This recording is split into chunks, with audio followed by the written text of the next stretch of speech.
So, wir brauchen etwa 150 bis 200 Gramm Mehl. Das ist ein bisschen mehr, das ist an der oberen Grenze, wenn nicht sogar ein bisschen drüber. Ein Ei und eine gute Prise Salz, so etwa Teelöffel voll. Dann brauchen wir Margarine. Dann brauchen wir Milch, egal welche. Und Sprudelwasser mit Kohlensäure.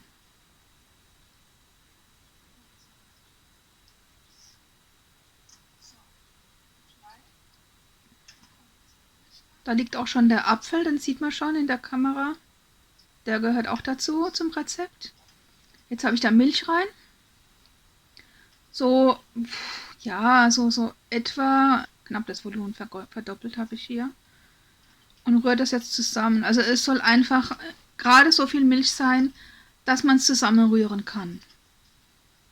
Weil Milch ein bisschen teurer ist als Wasser, mache ich das eigentlich so. Kann das auch mit etwas mehr Milch machen, dann macht man ein bisschen weniger Sprudelwasser rein. Hat natürlich auch den Effekt, dass es ein bisschen weniger aufgeht dann. Also Sprudelwasser mit der Kohlensäure soll ja dann so ein bisschen auch treiben, dass es dann so fluffiger wird. So, jetzt habe ich, glaube ich, die richtige Menge und jetzt habe ich es auch zusammengerührt, alles drin. Wenn man das gleich anfängt zu schlagen, muss man eine hohe Schüssel nehmen und dann fliegt einem das ganze Mehl um die Ohren. Deswegen rühre ich das erstmal so zusammen und schlage es dann durch.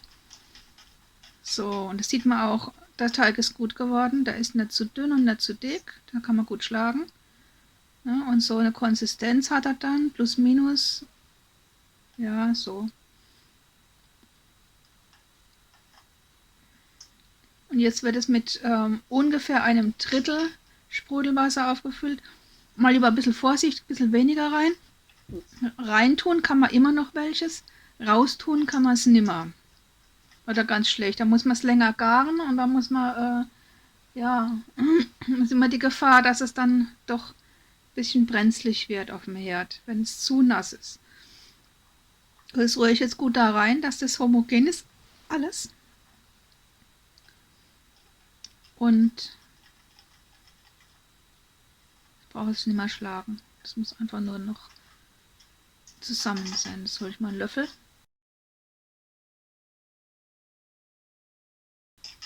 Und zeige euch da, welche Konsistenz ich dann am Schluss habe. Ja, das ist so wie eine Cremesuppe etwa von der Konsistenz. Nichts verschwenden. Weg mit dem Löffel. So, Teig ist fertig, mehr oder weniger. Schon auf die Seite. Jetzt kommt der Apfel dran, da brauche ich noch einen Teller. Den hole ich mir gerade eben aus dem Schrank. Habe ich vergessen rauszustellen. Ja, in der Küche filmen, das war jetzt ein Abenteuer. Das mache ich jetzt zum ersten Mal. Apfelstiel raus.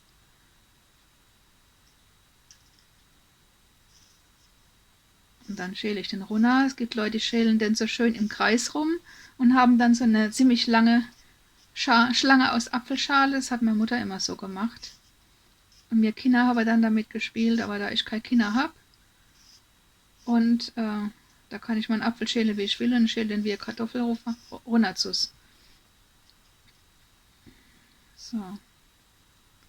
Jetzt machen wir noch oben und unten die Reste weg. Da wo der Stiel war. Oben und unten die Blüte weg.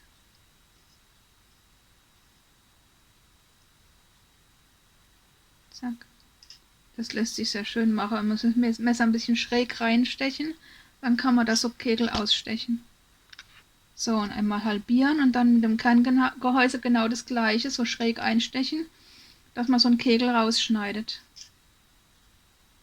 Ja, sieht man auch auf dem Teller, wenn es da liegt, dass es so ein Kegel ist. Und da genauso. Und mal gucken, dass man das Gehäuse gut erwischt, weil diese Apfelgehäuse, also es gibt Leute, die stört es vielleicht nicht, aber mich stört es, wenn dann so Reste vom Gehäuse zwischen den Zähnen oder noch schlimmer, zwischen Zahn und Zahnfleisch reinrutschen. Das tut so fies weh und man kriegt das schon immer los. Und deswegen gucke ich, dass die Gehäuse halt immer richtig weg sind. Und dann schneide ich das in Scheiben und die mache ich so circa knapp einen halben Zentimeter. Also es sollten möglichst gleichmäßig sein, das ist die Hauptsache. Und ein halber Zentimeter ist gut wegen der Garzeit, auch wenn sie zu dick sind, dann brauchen sie zu lang zum Garen. Und dann haben wir auch wieder die Gefahr von Braunkohle, die wir ja eigentlich nicht wollen. Jetzt drehe ich mal die Kamera. Jetzt gehen wir nämlich ans Brutzeln. Und da kommen jetzt die anderen Zutaten noch, die ich jetzt noch nicht genannt habe. Und dahinter steht noch mein ungespültes Geschirr. Man sieht da schön hier das Eimersche und das andere Eimersche.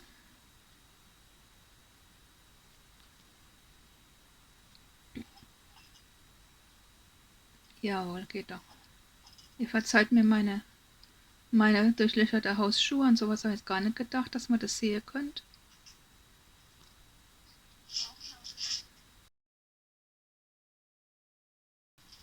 Sonnenblumenkerne, genau, da sind sie. Lecker. Den Herd habe ich jetzt auf 3 eingeschaltet. Na, das ist ein Elektroherd, noch ein alter. Das sind Rosinen. Das ist noch ein alter Elektroherd, der hat Stufen 1 bis 3 und Zwischenstufen. Und ich heize die Pfanne jetzt erstmal voll auf 3. Da ist mein Teller. Den habe ich aus dem Urlaub mitgebracht, aus Frankreich, weil ich das erste Mal allein in Urlaub war. Das ist aber eine lange Geschichte, das erzähle ich vielleicht ein andermal. So, jetzt machen wir Margarine in die Pfanne. Das reicht eigentlich. Ich hatte es nicht so ja. Ich fahre bald mal rein jetzt. Ich glaube, ich nehme nachher wieder ein Stückchen raus. Das ist ein bisschen zu viel. So, die Margarine, die schmilzt jetzt erstmal so langsam vor sich hin. Jetzt ist sie komplett geschmolzen.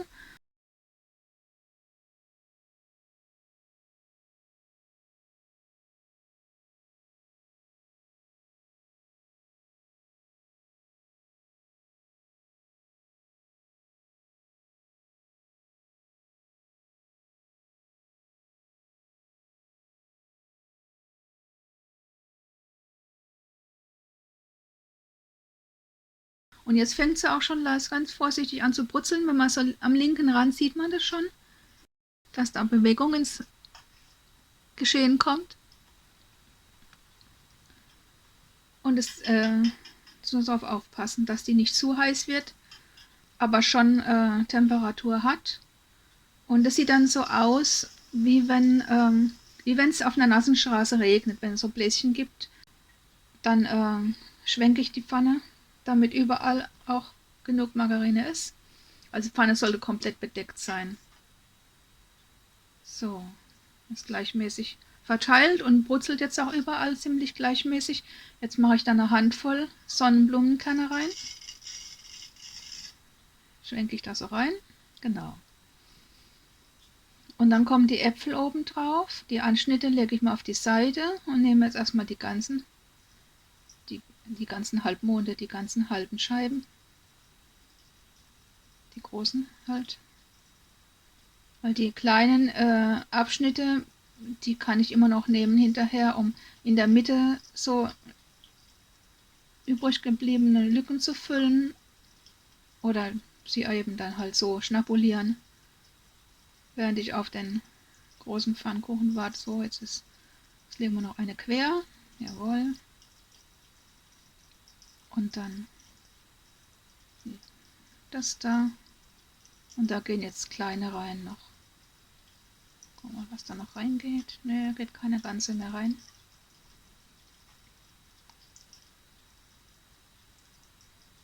So ein kleines Stückchen. Und dann haben wir noch einen Anschnitt irgendwo. Da geht er auch noch rein. So, und das lassen wir jetzt noch mal so ein gutes Minütchen, 2 anbrutzeln.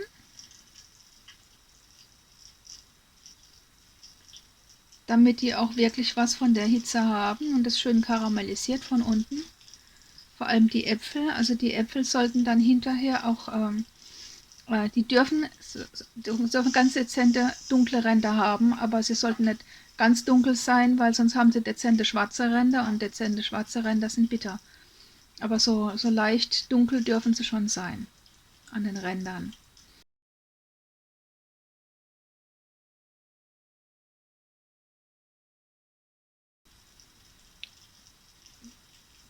brutzelt halt noch jetzt ein bisschen. Ne? Guck jetzt, dass auch alles richtig drin liegt und Kontakt hat mit der Pfanne und mit der Margarine.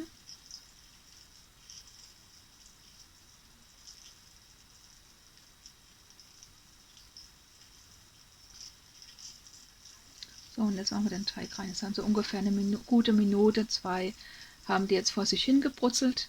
Jetzt kommt der Teig drüber und jetzt kommt der kalte Teig auf die bereits erhitzte Sache. Das heißt, wir müssen das wieder hochheizen hinterher und lassen das deswegen auch noch eine Weile auf 3 stehen. Und da muss man jetzt auch dabei bleiben. Da kann man jetzt noch nicht weglaufen.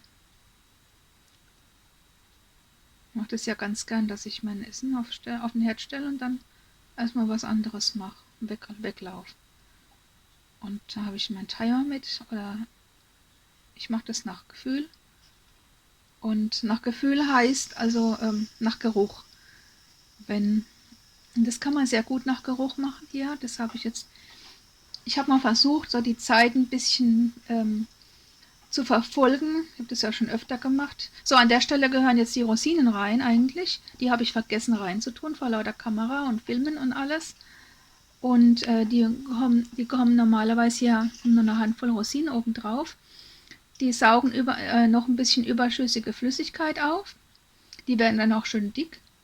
Und gibt dann auch geschmacklich nochmal was. Und ist einfach noch ein bisschen besonderer. Ja, ein bisschen sauber machen muss man immer.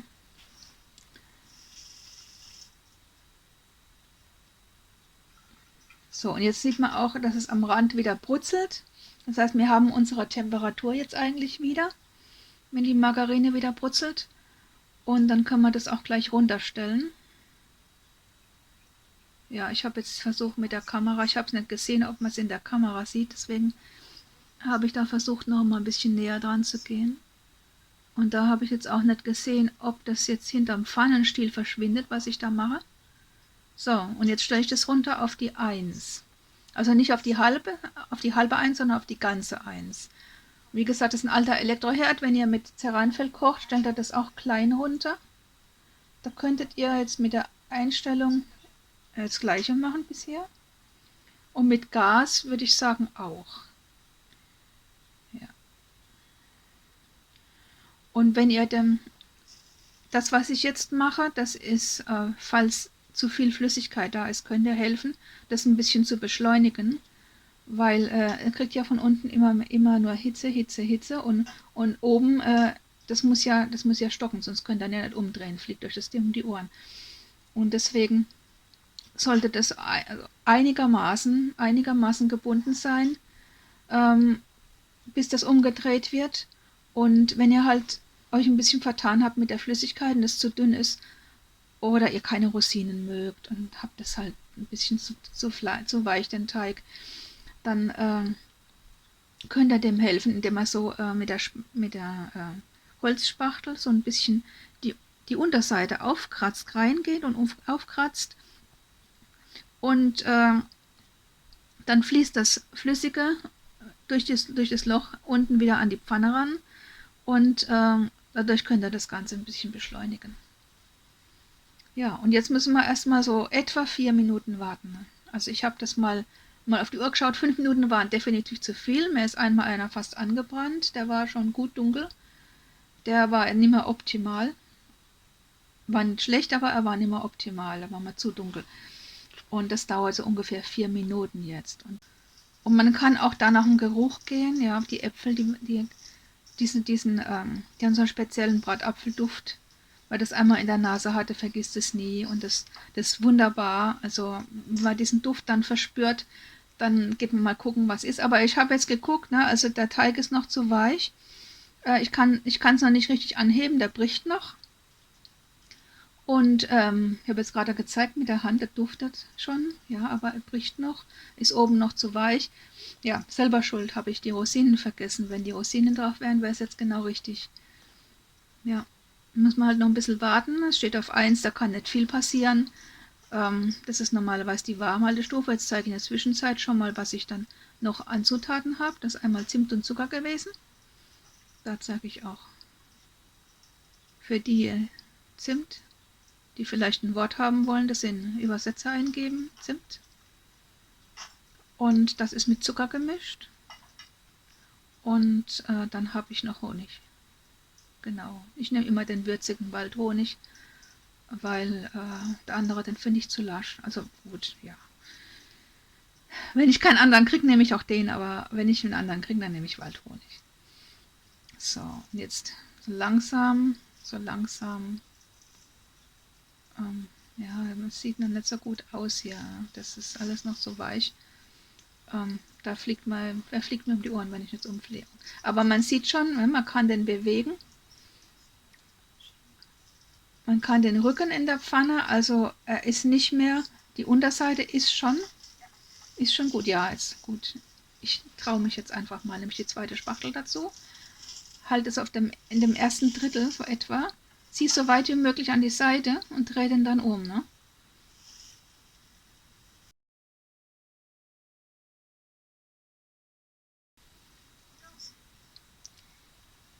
Ja, gut. Und so sieht es dann aus. Also hätte noch gedurft, aber nicht gemusst. Das ist eigentlich genau richtig. Und jetzt kommt da drauf ein bisschen Margarine noch. Also wenn ihr das nicht mit Margarine, sondern mit Butter macht, habt ihr natürlich noch diesen tollen Buttergeschmack dabei hinterher. Da musst ihr aber sehr viel besser auf die Butter aufpassen, dass die nicht zu heiß wird.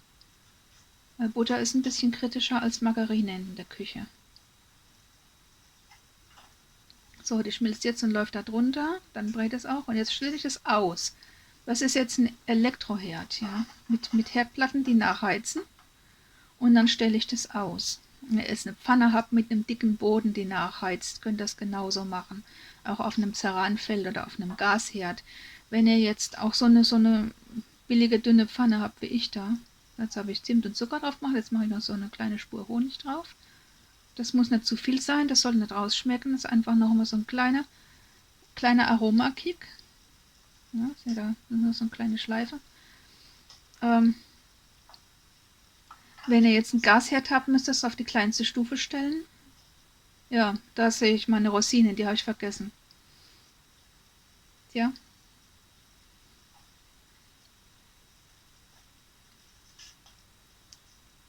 Und wenn ihr jetzt Ceranfeld habt, das ist ja auch gleich aus. Da müsst ihr mal gucken, da müsst ihr wahrscheinlich auch dann auf der allerkleinsten Stufe stehen lassen. Und jetzt kommt es drauf an, also die erste Phase auf der anderen Seite war dazu da, dass das karamellisiert, dass die Kerne angebraten werden, dass die Äpfel angebraten werden und das alles eine schöne, es ist Röstaromen kriegt. Ne? Und jetzt müssen die Äpfel garen und das dauert nochmal so gute 5 Minuten. Und jetzt könnt ihr euch wirklich absetzen, wenn ihr die richtige Temperatur habt, beziehungsweise ich habe jetzt ausgeschaltet, ich kann das jetzt eine halbe Stunde stehen lassen. Allerdings ist er dann oben drauf nicht mehr so schön, weil der Zucker verläuft dann auch so ein bisschen, geht dann rein in die, weil das dampft ja die ständig Feuchtigkeit und der Zucker, der löst sich dann auf und gibt dann mehr so ein Bab oben drauf und das ist nicht mehr so schön. Also wer jetzt wirklich sagt, okay, ich lasse es jetzt eine Viertelstunde stehen, ich gehe jetzt Wäsche waschen, Maschine laden und komme dann wieder, der sollte vielleicht Zimt und Zucker und Honig erst drauf machen, kurz vorm Servieren. Das dauert noch ein bisschen. Wenn ihr dann, ich teile die dann mit der Holzspachtel in 4 Teile und ich merke dann, wenn ich mit der Spachtel da drauf gehe und die geht nicht leicht durch bis zum Ende, dann ist der Apfel noch nicht durch. Und dann braucht es noch. Und der braucht gute 5 Minuten, der Apfel, bis er durch ist. Je nachdem auch wie reif er ist, es sollte da keine zu grünen oder zu unreifen Äpfel nehmen, sondern schon ein bisschen reiferer. Jetzt ist er weich.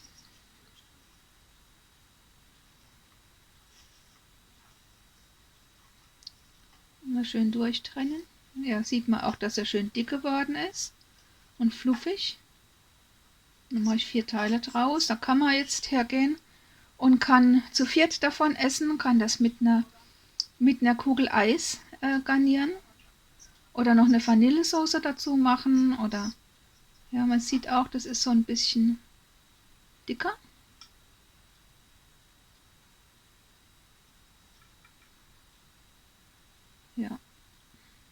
Wenn man es aber mal auf dem Teller hat, ist es schwierer, sie wieder runterzuholen. Also die,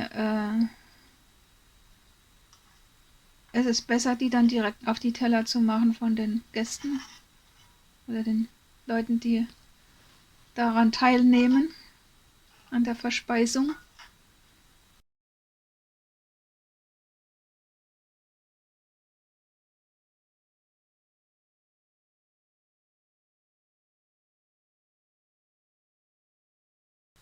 Ja, so sieht es jetzt aus. Ne?